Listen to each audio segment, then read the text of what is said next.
Para sa akin, ang pagkakaalam ko kasi noon, basta sapatos ng Marikina nakakarating sa iba't ibang lugar, sa iba't ibang bahagi ng mundo.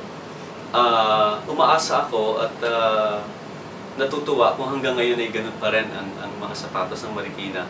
Pag sinabi mong Marikina, isa na siyang tradisyon na ang sinusuot mo ay galing sa mga lumilikha ng sapatos sa Marikina. Sana huwag yung mawala, sana lalo pa nating pasiglahin, sana huwag nating hayaang mamatay yung tradisyon na iyon, ang paggawa ng sapatos. Kasi ang paggawa ng sapatos para sa akin, paglilingkod din yan sa ating mga kababayan kasi kahit hindi sila makabili ng mga mamahalin at saka mga may pangalang mga sapatos galing sa iba't ibang bansa, tayo naman, actually, ang pinanggagalingan ng mga sapatos na iyon na ginagamit ng iba't ibang mga tao sa iba't ibang bahagi ng mundo. At yun ay magandang,